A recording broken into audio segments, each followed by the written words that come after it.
Okay, good afternoon, everyone. Thank you so much for coming to our final PioPitch of the 2016-17 academic year. We are very, very excited to have you here. We have 2 additional events in our entrepreneurship program coming up over the next couple of months that we would like to invite you to. You're invited. Come on, we've got a lot to do. You're invited. We're excited and delighted to see you. On March 31st, the finalists in our PioBiz competition will be presenting. And PioBiz is our business plan competition. We have 2 students who are finalists. The business plan that is selected will have the opportunity to earn up to $10,000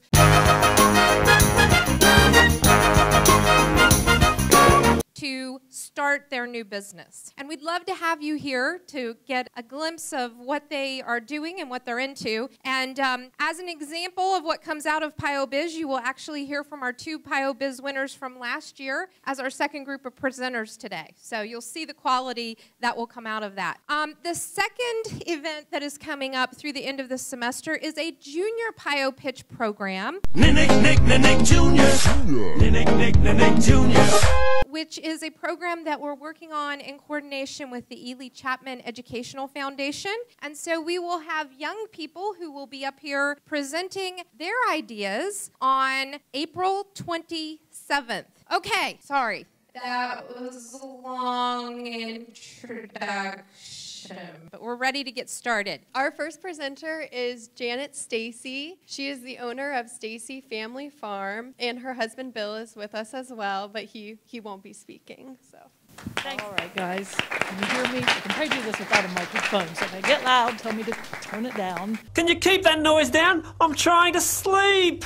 First, I want to thank you guys for allowing us to be here and for being here to hear what we are doing at our farm. I'm going to take the farm right out of this presentation. So Bill decided this would be a great idea to get your input, and then he decided he would not participate. So you can talk to him at any point. All right, let me tell you first about our farm. Stacy Family Farm has been around since 1899. They have been through a lot of transitions. It's been a dairy farm, truck crops. They cut cabbage and tomatoes, shipped them all over the United States. And then we started back up with our pick strawberries. We are a family farm. This is the family. These are our kids. They are all a part of the operation, have been since birth, literally in backpacks, riding on tractors. Amanda is a Marietta College graduate, High Northern in law. She practices agricultural law in Columbus, so she's a big help to us. Todd, he's got the middle child syndrome. We are doing all this mostly for him. He went to Ohio State's ATI. He is back farming with us. He's also the service manager at Bridgeport, so John Deere tractors are his thing. Then there's Tyler over there. That's our little baby boy. He had a hard time getting started, but he's now a welder in the union. So when we tear something up, he's still here to help us fix it. So we still work as a family, just all in different aspects. All right, here's what we do. We raise strawberries. We pick in the month of May. We are located in Reno with our new farm that we purchased in 2012.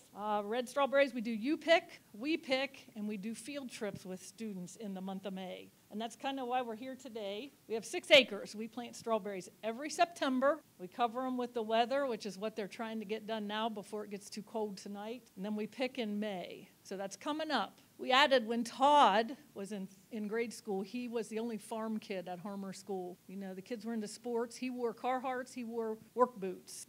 He had a teacher who took the interest in him, and she wanted to know if she could bring the kids out and let them see what we do on the farm and what Todd does with his spare time. So that first field trip in first grade, Todd's now 25, has evolved into about 2,000 kids who visit us in a short time in the month of May. So we have a great curriculum that we use with these kids. We teach them the entire strawberry process. We plant in September as they're starting school. We pick in May as they're finishing school. So we talk to them about their spring break or Christmas, what we're doing over Christmas break. We also have stations set up. We show them the slideshow. We talk about weather. They see honeybees. They take a hayride. Sometimes they plant gardens. We have expanded into blackberries, blueberries, pumpkins. It's the great pumpkin. He's rising up out of the pumpkin patch. student, and we are hoping to expand our opportunities in the educational factor, I guess. Sorry, guys, you've taken these farmers clear out of their element. We are not used to standing in front of a crowd. And Bill, you can jump in anytime you want.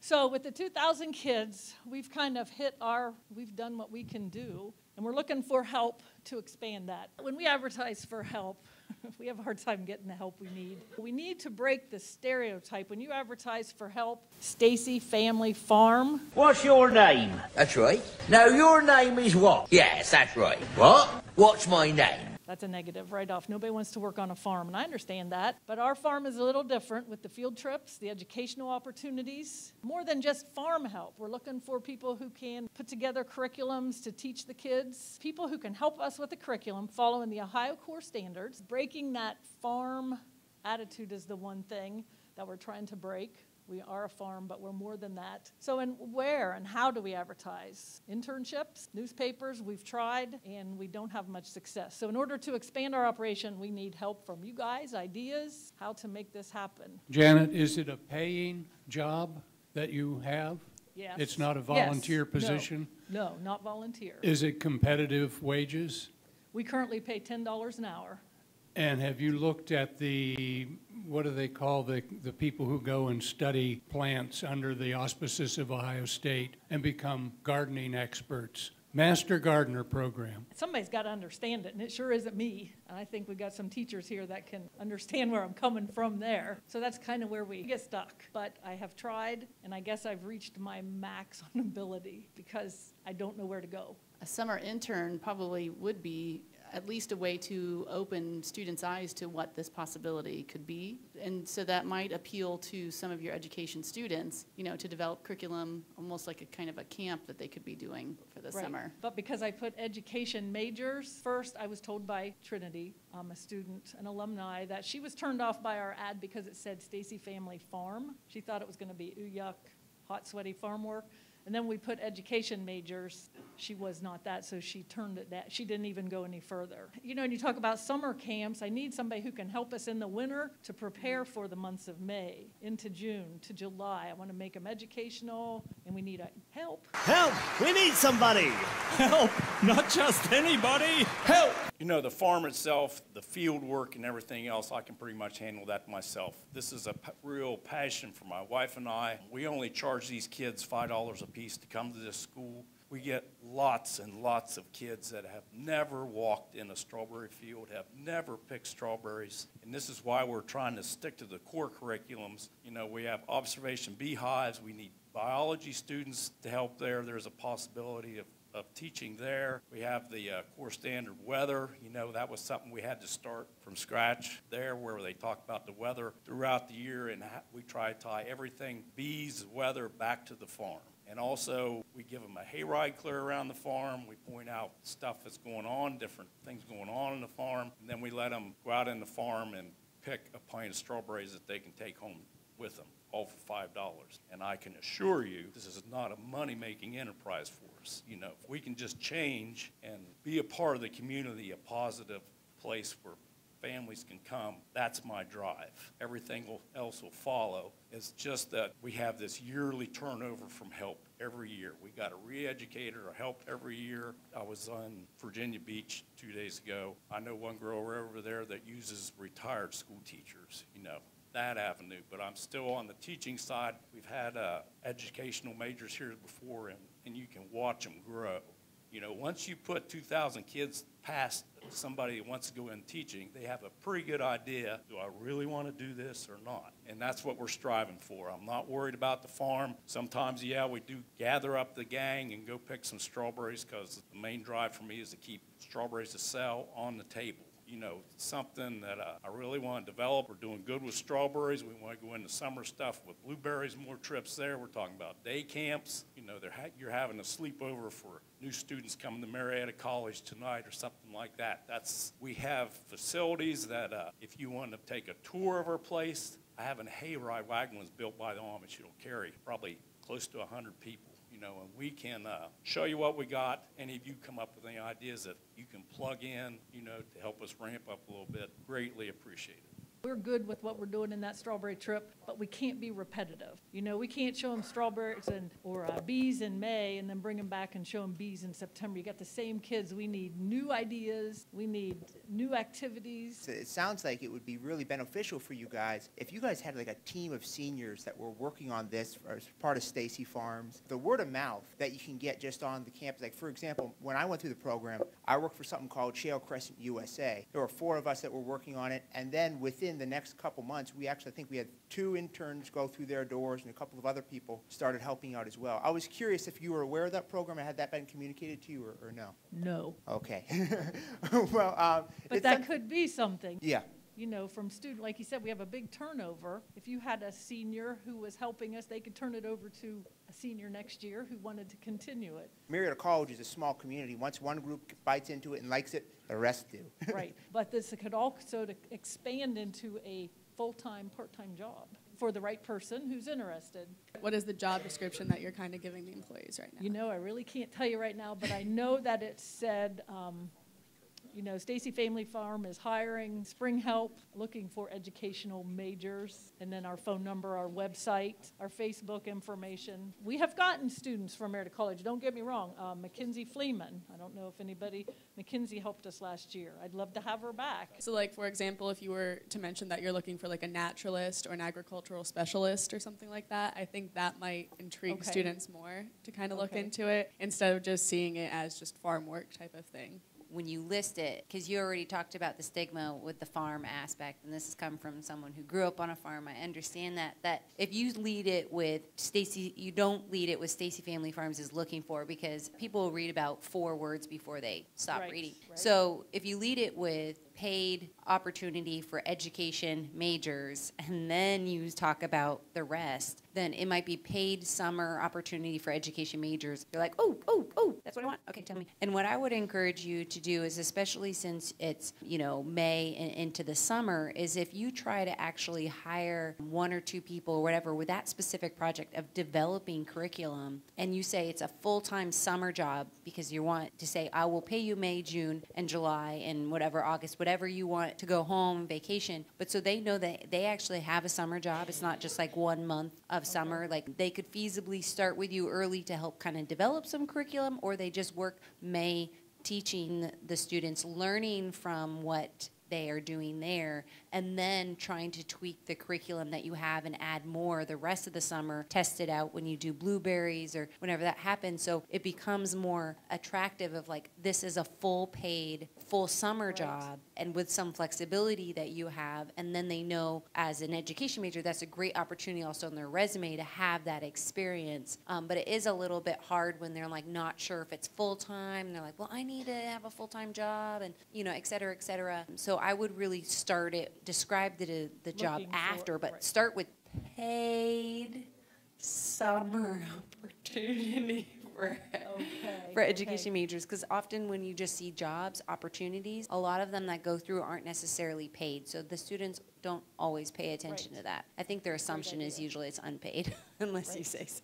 I was also thinking you could do like your posters in the local elementary schools or like Harmworks. I know a lot of education majors go there and work there for like a couple hours of the day to get the education major students. They would be interested, especially working with students like little kids, Harmwork especially. So that's an idea. I don't know, like since they're already involved in working at elementaries, if they would be like willing to do that, but it's paid instead of having to do it. But I'm going to back up a little bit, because I've had recent conversation at Washington State Community College, and I know they're implementing or starting to implement an ag program again.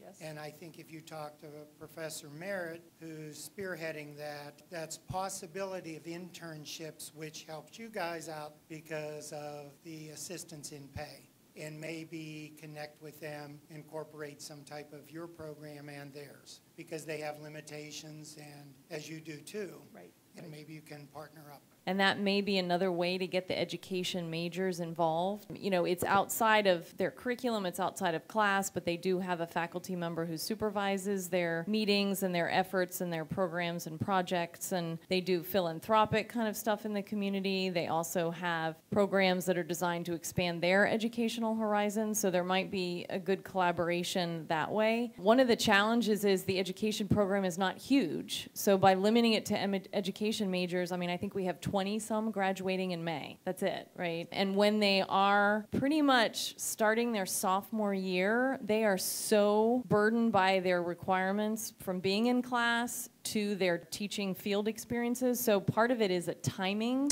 Timing! So the other thing I was thinking of is there's another program called Pioneer Pipeline, which partners students from throughout the curriculum at Marietta. They actually work with students from the K-12 system who have disabilities. And all of those students are interested in helping, they're interested in working with youth, and these particular students that they're working with happen to have disabilities, but I was thinking, wouldn't that be really interesting to bring that group together to help you? That's Bill Bauer, who coordinates that program, and he has grant money that helps support that program. I think that might be another way of kind of building more bridges. You know, I just need to get the proper wording out. Like you said, farm takes it away. Maybe paid brings it in. Are you open to students who might not be education majors? Absolutely. Eliminating that in your advertisement, saying people who are interested in education but not necessarily education majors. I might be opening. I didn't know if that was a requirement. Outside of most of the departments here, and I'm sure Washington State has a similar setup, there are bulletin boards that teachers can hang internships for students to look at. And I know many people need internships to graduate. Many people want the experience. It is a resume builder. So if you could personalize these bulletin boards to that department, and you wouldn't have to do much, because I think this is very interesting, it's very catchy, it's got the buses on it, which means that yes, it does have something to do with school, it does have something to do with education, but if you need a marketing major to help you figure that out, you could start there. If you need an advertising person to help you figure out the schooling and set up the times, you could do that. So I think that maybe you could reach a more variety of students doing that, and then even just see if teachers would let you discuss it and explain it in classes, because I think Aaron mentioned it. Word of mouth around here is huge. If one student's interested in it, it will spread, and then you will have tons and tons of opportunities to figure out exactly what you need and who's going to fill that position. What you're really looking for is an educational program coordinator or a program coordinator. A lot of times there are teachers who are out teaching that wouldn't mind having a summer job and maybe would work Saturdays too. If it's put out as, you know, a summer job during the winter, it's more Saturdays, maybe a couple times a month, just kind of keeping up with it. But once the educational programs hit, you know, it's a little bit more time. And so then you might actually get a teacher who's out in the field, because there's, you know, there's a whole county full of teachers. Even Williamstown, you know, we're really close to that. The wording might be educational program coordinator, educational curriculum development, or something along those lines. And that would kind of hook some teachers in, potentially, because they do that on a regular basis. So if they're getting paid to continue to do that kind of work, how do we put that out exactly? I was thinking, I'm not sure if I would be allowed to send an email to my teachers about that. Probably not. But I can think just kind of like, you know, Facebook or word of mouth or whatever within the school districts. And I get teachers who call who didn't see the flyer. Now, we don't address it to a particular teacher because teachers move, but they go to all those schools, and I have teachers calling who didn't see the flyer. So as far as sending something to the school, sorry, I worry about where it goes. I was thinking about a great program to look into would be Washington State Community College Early Childhood Development Program. Contacting the professor there, it looked like there were kids younger than kindergarten. I think they would love that, especially the wages that you're paying them. I think they would really like those jobs and would help them better their careers. And I wouldn't just limit yourself to Marietta College students. I would go to the educators, early childhood development educators at WUP, OVU, and of course Washington State, and contact those instructors too. I want to relate to you what goes on in the farm just a little bit. We have a tractor on our farm that's auto steer that's linked to 7 satellites at one time. So we are high tech. There is engineering going on there, and there's always opportunities like that. We're talking mostly about up through 2nd or 3rd grade here, but another place we could develop it. Take the engineering that's going on in the farm with hydraulics, with water movement, the auto steer aspects, and move that up through the grades. So when some of these kids are reaching 7th and 8th grade and starting to look around for a career or something that tweaks, if it's in the woods, if it's on the tractor, if it's in the water, I really like to take that farm and do that for those kids too. You should give the position a title. Something I learned over the years being in student organizations is people that are in your organization or your group like to have a title and feel like they mean something. And also people who are looking to build a resume, it's good to have a title instead of just Stacy Family Farm intern. Educational coordinator, educational program specialist. Okay. But in addition to that, what someone said about not limiting yourself to education majors, it seems like there is some other work that could be done in coordination with the curriculum goal that you have. So what is the message that you're trying to send out in terms of both advertising for this position and who needs to be contacted there? Do you need more graphic design? Do you want to advertise the pumpkin patch separately with Stacy's Family Farm strawberries? You know, what is the brand that you're trying to work with there? And there are a lot of different majors here at the college that could help with that. So like an English major could be really good at writing different things for you. Obviously marketing, really good at figuring out what is working with you, figuring out what you want students to get when they come to your farm, as well as what a position that would be working with you long term would look like. Doing research of other farms similarly across the country could even be really beneficial, and students could also help with that. We're on board. Get on board, little children. Get on board, little children. But I was told by my helper putting this together, Trinity, don't feed too much at one time. So at this point, until we get our field trips all set up, then I'll be looking for marketing. I got to get a curriculum. I've already got a flyer. I got to get a curriculum going. It could become a full-time job. It can be anything anybody wants it to be. And we are on board with anything anybody wants to do. If anybody is interested today, or you know somebody, send them our way. We'll talk to them. We'll show you the farm. And, you know, we just want somebody to join us and be part of our family, part of our team. Our next speakers are Aaron Dillon and Jon Hinson. For Jill Wagner, I'm Jon Hinson saying good night and big balls. Who are Marietta College students and owners of Thunder Resources. Well, hello, everybody. My name is Aaron Dillon. And I'm Jon Hinson. And we are Thunder Resources. So one of the things that we want to talk to you guys about is how April 1st, 2016, Jon and I competed in something called PioBiz. PioBiz, as many of you know, is a competition. The stake is $10,000 for winning business plan. So our business plan was locating orphan and abandoned wells for the state of Ohio and potentially for private landowners later on, because we noticed that there was a need for that and appropriations for that were not being tapped into. That's exactly correct. One of the things that when we first pitched it a year ago, we were recognizing that there were thousands of wells that were currently a hazard, an ecological hazard within Ohio, West Virginia, and Pennsylvania. And what we did is we approached someone called Gene Cheney, and he had some information to help us out. Sure. So originally we had called Gene Cheney for help with our presentation to kind of prove to our audience that this was a legitimate thing and there was a need for it. And so one of the first things we did after we won the competition, aside from incorporating as an LLC, was drive to Columbus to meet with Gene. Basically, the result of that meeting was that he confirmed the excess of funding through the state. There's about $2 million not being used in their plugging program because they were unable to locate the well. That money is coming from the severance tax in Ohio, which is being pulled regardless. Another result of that meeting was that we reaffirmed our intentions to provide this service in the future, but was still had to be done as we had to prove that we could provide this service. One of the outcomes of that meeting was he said, yes, this is a real issue. We have 9 guys that are working for Gene that are trying to do this sort of thing but have bigger fish to fry. So this is the perfect opportunity for students like ourselves to come in and capitalize. How do you do it? So what we did is we found something called the Ohio Oil and Gas Museum, part of West Virginia as well, over in Parkersburg. And what they have inside the back rooms, you know, the cool parts of any museum is the back room. And they had all these different maps. Some of them, the one that we were looking at in particular was like 9 feet by on this huge roller. So it was like wall to ceiling. It was the biggest map I've ever seen in my life. And basically what it was is these wells that dated back to the turn of the century. So we're talking like 1905, 1906 wells. And back then, the properties were broken up. We call them plat maps now. But back then, they were broken up into farms and by name. So the maps then looked different than the ones that we see and think about today because it's broken up by families, which makes sense. But what it means for guys like us is that you can't just go and look at the map and say, oh, boom, there we go. You can't even, like, one of the common sense things I thought about at first, like, oh, just follow the rivers.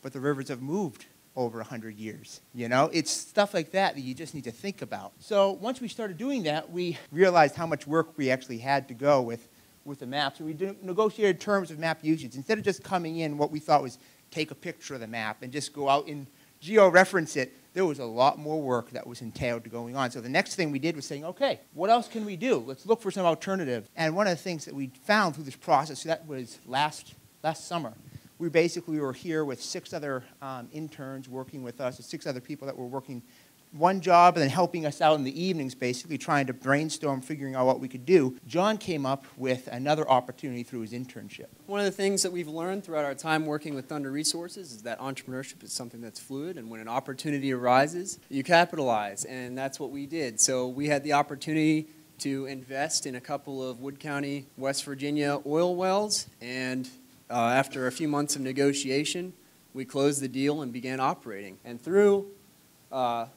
the acquisition of these assets, we were able, and the help of Hillis Hughes and the Great Lakes Internship Program, we were able to hire on 4 Marietta College interns. So that's something that we really love about this investment. It's not just a monetary investment that gives back financially to the company, but it's also an investment in Marietta College students, and it brings experience back to the petroleum department.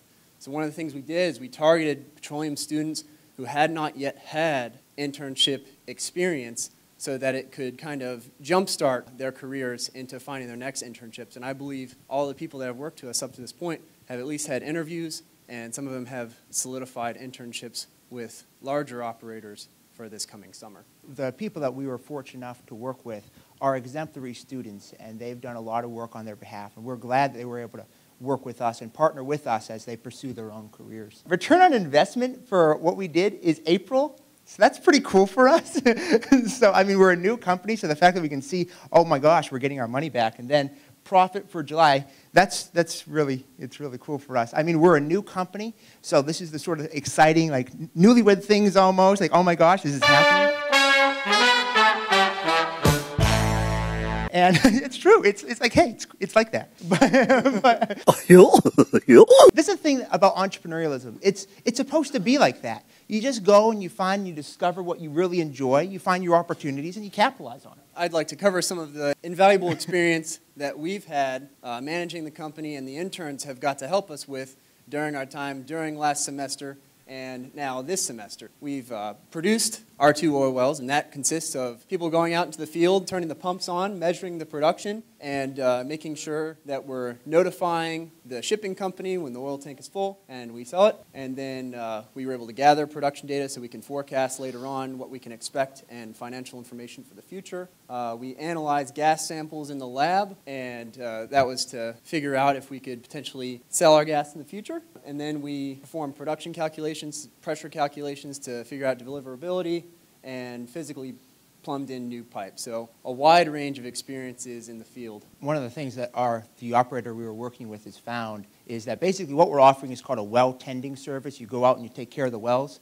And one of the things we found is it's pretty cool to have young engineers taking care of wells because they can go back and do analyses, so it's a mutually beneficial relationship. But in addition to all the stuff that we did with the well tending, the main goal of PioBiz was to basically go out and find and identify these hazards. So after some time of sitting there and, okay, we've got some money, we have some cash flow coming in, how do we address the main goal, that is Thunder Resources? So what we did is we had one of our interns go and kind of create a map. This is in a part of Wayne National Forest, because one of the big things you have to think about when you're going out into the woods is what property lines am I on? Am I on a safe place? You know, is this one of the places that I'm allowed to go? So what we did is we went out there with our interns, and we basically looked and located some wells up in here that were basically things that could have been plugged, should be plugged, or already have been. On the right-hand side, this isn't water, that's oil. So that's just kind of hanging out there.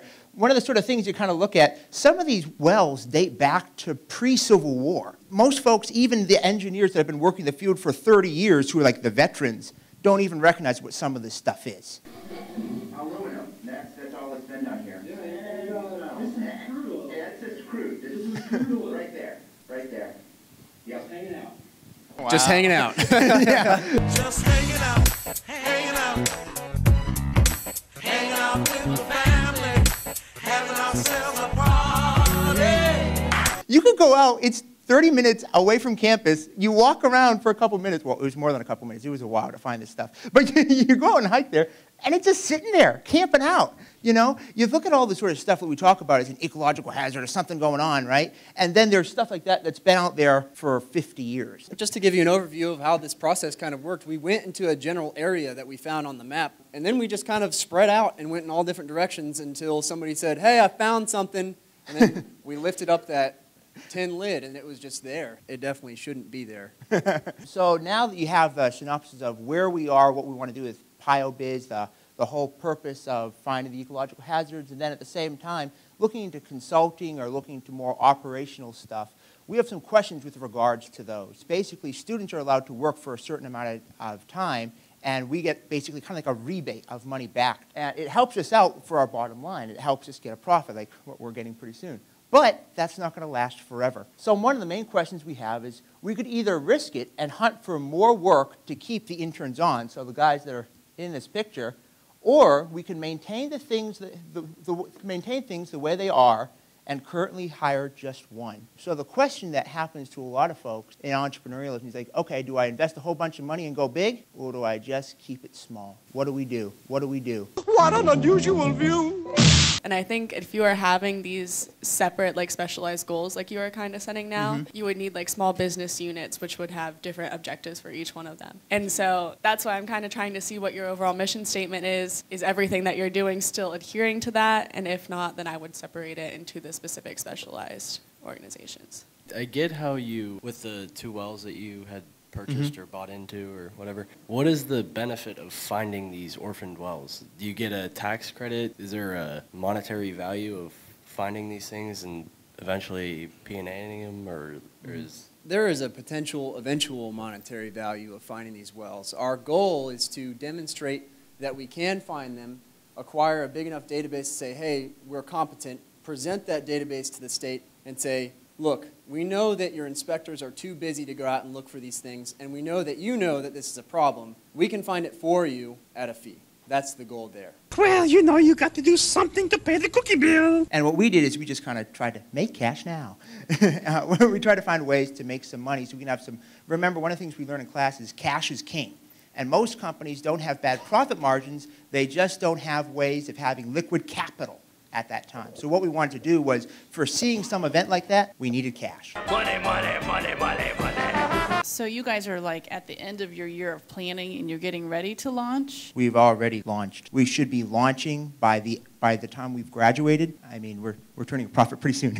So yes, we've launched. But what we need to do is, with orphan abandoned wells, that's a huge government contract. And so for those sort of things to happen, that's something where you have to prove capability and capacity to handle that work. And that's something that, I mean, honestly, it could be a couple months of work, a couple years of work before any return is realized. So the question mark is, you really kind of need to develop your proof of capacity, your evidence of capacity, exactly. Correct? So hiring on one other person would mean the 3 of you would all be working on that. Would you consider breaking up the company into the specific specialized organizations? Would you consider that a good or a bad idea? Because we are doing 2 very different things. I would say yes, but I would also ask, what's your long-term goal?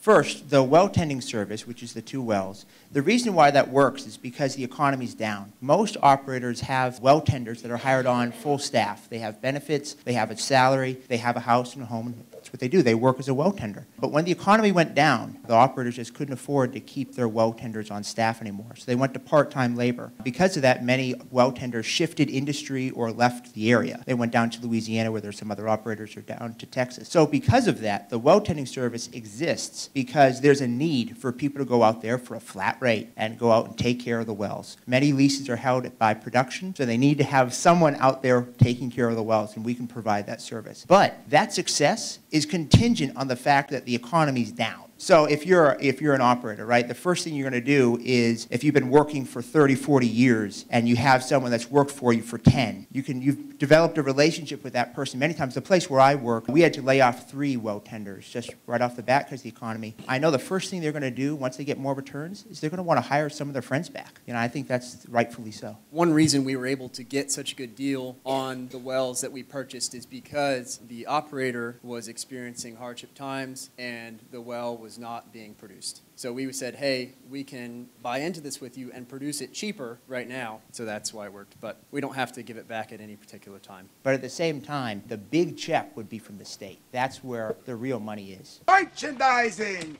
where the real money from the movie is made. What are you guys doing after graduation? I accepted a job working about an hour away from campus. I'll be working for Consol Energy, and one of my hopes is that with the job that I accepted, that I'll still be able to be within the Marietta vicinity and still be able to work. Same thing with John. I think with John's plan so far has been to stay local with the jobs he's been considering, and if that's the case, then we'll be able to manage the jobs here, hopefully working with interns, working with folks at Marietta College to try to make sure that we can help out the community and help out the college. If you guys have like other means of living, like this isn't your livelihood, I would go big and just invest it all. And if it doesn't work, at least you tried. I wouldn't go small right now. I would just go big while you can. Like you said, with the economy being down, I wouldn't wait. Yes. That's something maybe you could work on with like other organizations like UGA and some of the local producers, because I know from experience, like a particular company I interned for last year, we have maps of the gas pipelines, and those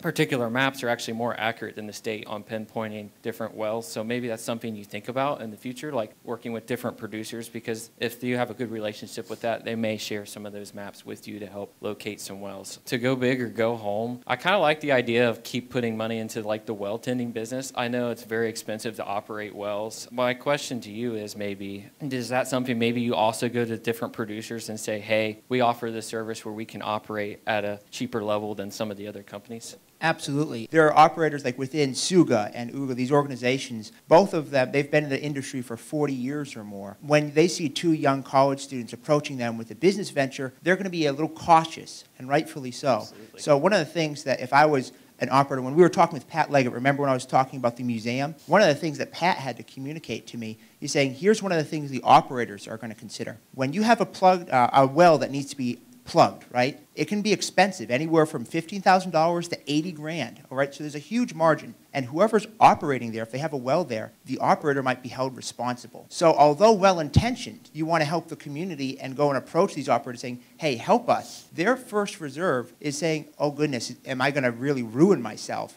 by a problem I didn't even really create? This happened back in the Civil War. It's not my issue. I just happen to have a well on this property. You see what I'm saying? Yeah, it's harder, but yes.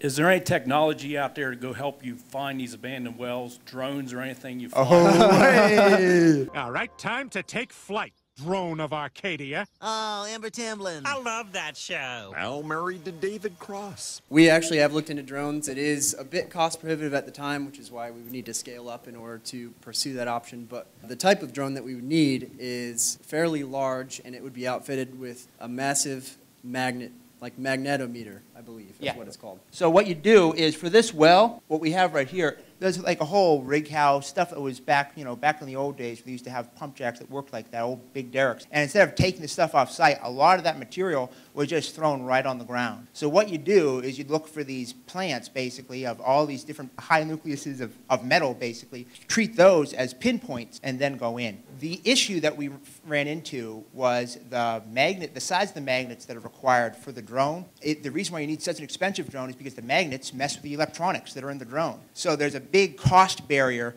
to work with both the magnets and the drone to get them to work in unison. It has been done, but it's expensive. But they're doing something like this on pumpkins, where they fly drones across the pumpkin field and pick up the light spectrums coming off the pumpkins and know what diseases out there.